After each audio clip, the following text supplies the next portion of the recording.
CAG जांच के दायरे में दिल्ली के सीएम अरविंद केजरीवाल, सरकारी बंगले के रेनोवेशन का होगा ऑडिट। नमस्कार दोस्तों, मैं रतन सिंह और आप सभी का ट्रिगर न्यूज में स्वागत है। दिल्ली के सीएम अरविंद केजरीवाल के आधिकारिक बंगले के रेनोवेशन की अब सीएजी ऑडिट होगी। इस ऑडिट में सरकारी बंगले के रेनोवेशन में हुई अनियमितताओं और उल्लंघनों की विशेष जाँच होगी। बता दें कि भारत के नियंत्रक एवं महालेख परीक्षक सीएजी दिल्ली के 6 flag stop road civil lines स्थित मुख्यमंत्री अरविंद केजरीवाल के आधिकारिक आवास के रेनोवेशन में प्रशासनिक और वित्तीय अनियमितताओं का विशेष ऑडिट करेंगे। यह कदम केंद्र द्वारा इस संबंध में सीएजी से किए गए अनुरोध के बाद उठाया गया है। गृह मंत्रालय ने यह एक्शन एलजी सचिवालय की 24 मई 2023 की सिफारिश के बाद लिया है। 24 मई को एलजी ऑफिस ने केजरीवाल के सरकारी बंगले में रेनोवेशन के खर्चे से जुड़े मामले को लेकर सीएजी द्वारा विशेष ऑडिट की सिफारिश की थी, जिसमें मुख्यमंत्री के नाम पर आधिकारिक आवास के रेनोवेशन में वित्तीय अनियमितताओं की बात कही थी। एलजी ने अपने पत्र में लिखा था कि सरकारी बंगले में रेनोवेशन के नाम पर बहुत पैसा खर्च किया गया था।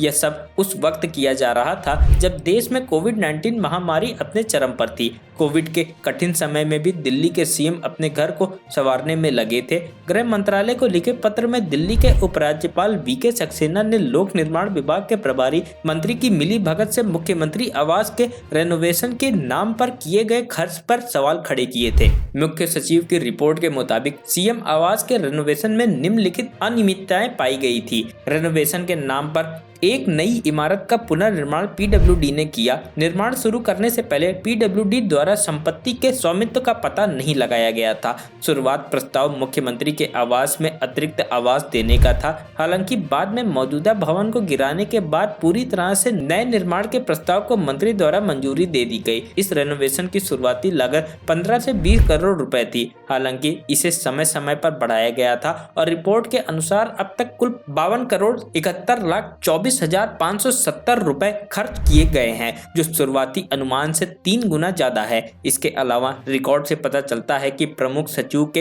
अप्रूवल से बचने के लिए 10 करोड़ रुपए से कम की राशि की विभाजित मंजूरी को कई बार में लिया गया। इसके अलावा एमपीडी 2021 का घोर उल्लंघन किया गया है। एमपीडी 2021 भूमि पुनर्विकास के मामले में जुड़ी भूमि कानून है। दिल्ली वृक्ष संरक्षण अधिनियम 1994 के अनुसार 10 से ज्यादा के पेड़ों की कटाई के लिए शीर्ष अधिकारी की मंजूरी की जरूरत होती है। तो इससे बचने के लिए केजरीवाल सरकार ने 5 बार में अलग अलग अप्रूवल लिए। पेड़ों की कटाई 5 बार में की गई। सबसे पहले 9 पेड़, फिर 2, फिर 6, फिर 6 और आखिरी में 5 पेड़ों की कटाई के लिए अप्रूवल लिया गया था। ऐसे करके कुल 28 पेड़ों को काटा गया। पर्यावरण कानून के उल्लंघन में संबंधित यह मामला एनजीटी के समक्ष OA 334/2023 में भी पेंडिंग है। सीएम आवास में हुए रेनोवेशन को लेकर पहले भी काफी विवाद हो चुका है। इस मामले में आम आदमी पार्टी की तरफ से सफाई भी दी गई। आम आदमी पार्टी सांसद और पार्टी के प्रवक्ता राघव चड्ढा ने कहा था कि जिस घर में केजरीवाल रहते हैं वह 1942 में बना था। चड्ढा का कहना था कि घर के अंदर से लेकर बेडरूम तक छत से पानी टपकता था।